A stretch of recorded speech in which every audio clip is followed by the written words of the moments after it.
If you tell the IRS you forgot about a bank account you personally signed paperwork for 3 weeks earlier, the federal government does not call that a misunderstanding. It calls that a problem, a legal problem. But inside Senate Judiciary Committee Room 226 this morning, FBI Director Kash Patel tried to turn that exact kind of contradiction into a language game, and for more than 2 hours, it almost worked. Almost. Because Washington has developed a very specific survival skill over the last decade. Never deny outright if you can blur the edges instead. Never say, that didn't happen, when, I don't recall, I don't have specific knowledge, or I'd need to review the records can buy you another news cycle. And for 15 months, 3 words protected Kash Patel better than any attorney sitting behind him ever could. I don't know. The terrifying part is not that he said it. The terrifying part is how long it worked. By the time Senator Mazie Hirono began speaking, Patel had already been sitting comfortably at that witness table for more than 2 hours. Republicans praised his candor. His legal team physically relaxed in their chairs. Even the rhythm of the hearing had shifted into something predictable, almost sleepy. The way long Washington hearings often do when everyone assumes the important moment already passed an hour ago. Patel had already used variations of I don't know multiple times that morning regarding the Epstein files, the scope of FBI briefings, and the number of high-profile individuals connected to the investigation. And every time, the room moved on. Because in Washington, ambiguity is currency. If you can make the answer foggy enough, eventually the cameras cut away. But Mazie Hirono did something dangerous. She brought receipts. Not a rumor, not a media leak, not anonymous sourcing from officials familiar with the matter. A document. An internal FBI executive briefing memorandum dated December 19, 2024, addressed directly to Kash Patel before he was confirmed as FBI director. And suddenly, this stopped sounding like another political oversight hearing and started sounding like a cross-examination, where one side already knew exactly where the body was buried. Watch the structure carefully because this is where the story changes. Hirono did not come in screaming. She did not perform outrage for social media clips. That is what makes the moment more lethal. She spoke the way prosecutors speak when they already know the answer before asking the question. Calm, controlled, precise enough to make every missing word feel intentional. She reminded Patel of something he told Senator Dick Durbin earlier that morning. Patel had claimed he did not have specific knowledge of the full briefing scope concerning the Epstein materials before the Attorney General's public statements. On the surface, that sentence sounded technical, careful, defensible even. But then Hirono lifted the memo and read the line that detonated the entire defense strategy sitting underneath him. Comprehensive scope review. Not partial, not preliminary, not vague, comprehensive. Then came the numbers. 312,847 files. 1,220 physical evidence items.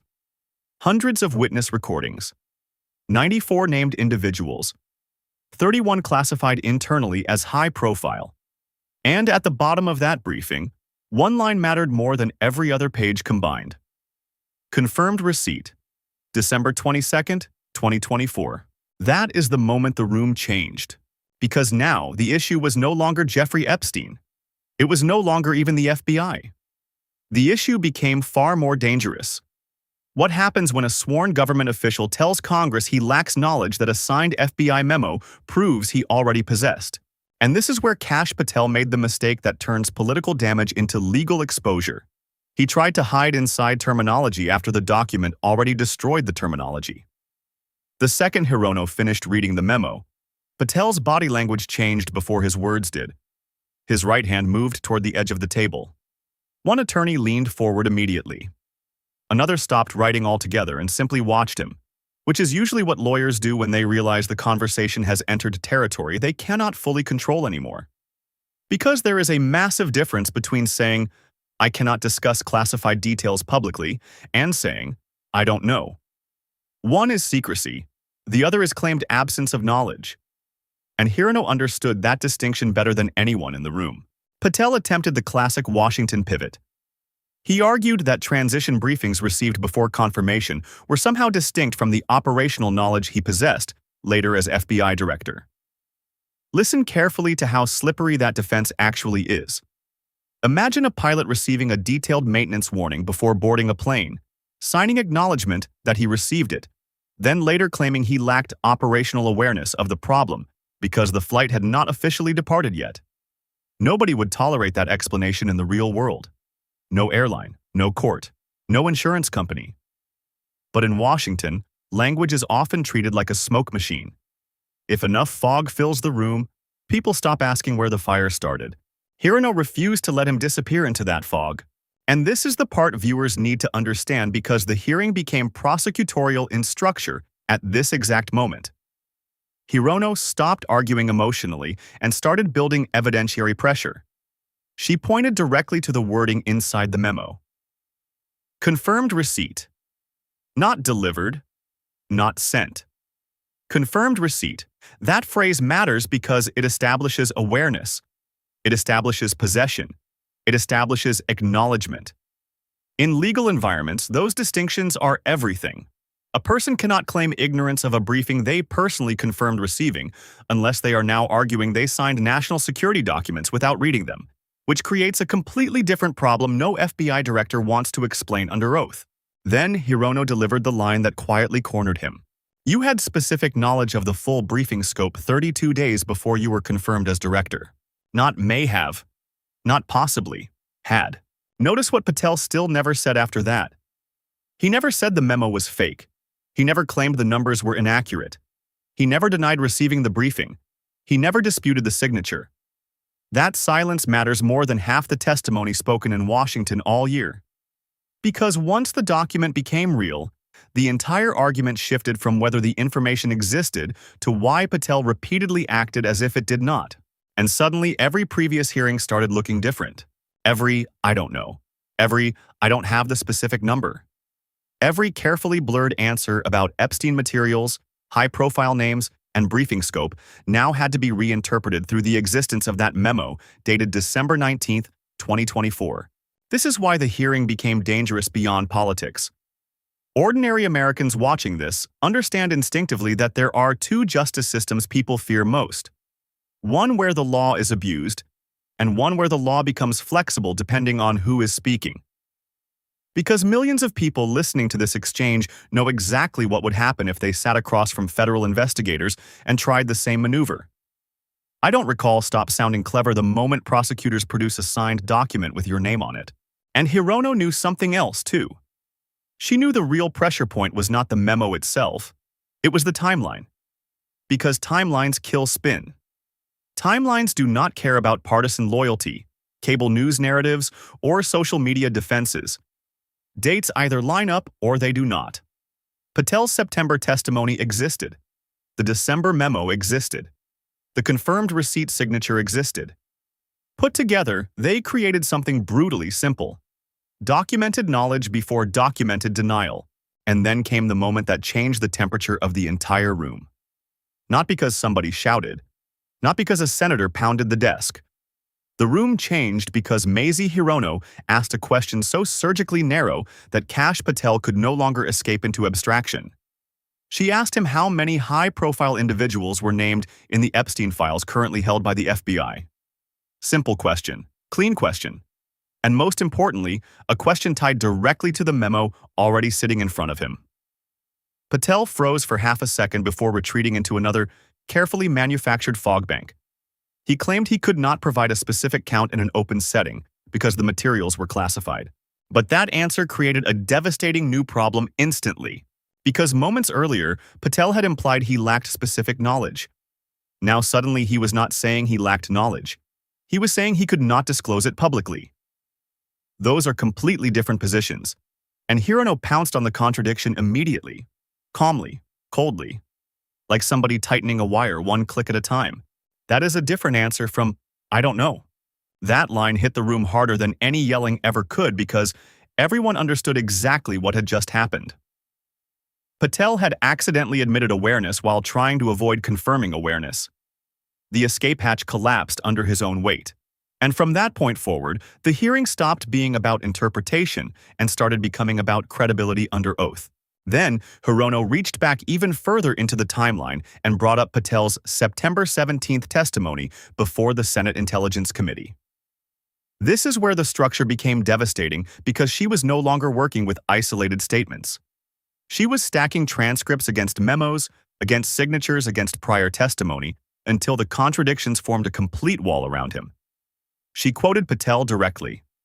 Months earlier, when asked how many high-profile individuals appeared in the Epstein materials, Patel answered, "I don't have that specific number available." But according to the December 19th FBI briefing memo, he did. 31. Not approximately, not generally, specifically. And this is where viewers need to understand why lawyers watching this exchange immediately recognize danger. Under 18 U.S.C. 1001, the federal statute governing false statements to Congress, prosecutors do not necessarily need to prove some elaborate conspiracy worthy of a Hollywood courtroom drama. They need to establish something much simpler and much more brutal: that the speaker knowingly made a materially false statement while aware of the truth. That is why the signed acknowledgement matters so much.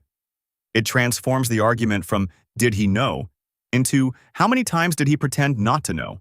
And once that shift happens, every prior hearing becomes potential evidence. 9 times. By evening, reporters and legal analysts were already cross-referencing Patel's testimony history against the contents of the December memo. 9 separate instances where he claimed not to possess specific information the FBI had already briefed him on in detail. 9. Imagine an ordinary citizen trying that strategy with federal investigators. Imagine telling the FBI you do not remember financial transfers after signing for the bank records weeks earlier. Imagine sitting in tax court saying you lack specific knowledge of an account balance after personally acknowledging receipt of the statement. Nobody watching this believes the average American would survive that conversation without consequences. And that moral imbalance is exactly why this hearing exploded beyond partisan politics. Because the Epstein case itself has become radioactive inside public trust. Victims spent years watching powerful people orbit Jeffrey Epstein, while institutions moved slowly, selectively, cautiously. Americans were repeatedly told investigations would follow evidence wherever it led. Transparency, accountability, equal justice. Those phrases sound noble in press conferences, but hearings like this determine whether the public still believes them when the cameras turn on. That is why the silence became the loudest thing in the room. 11 seconds after Hirono asked whether Patel's previous testimony was accurate. Then 14 more before he finally answered with another lawyer-crafted maze about operational knowledge available in that context. Not yes, not no. Because sometimes the most revealing answer in Washington is the one powerful people physically cannot afford to say aloud. And that is the real story here. Not Jeffrey Epstein. Not even Kash Patel by himself. The real story is what happens to a country when language becomes more important than truth inside institutions that only function if the public believes both are still connected. Because millions of Americans just watched a sitting FBI director try to survive a contradiction, not by disproving the evidence, not by denying the memo, not by challenging the signature, but by redefining what knowing means after the fact. That is a dangerous game in any democracy.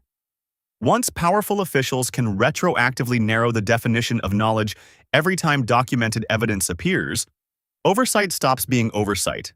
It becomes theater with microphones.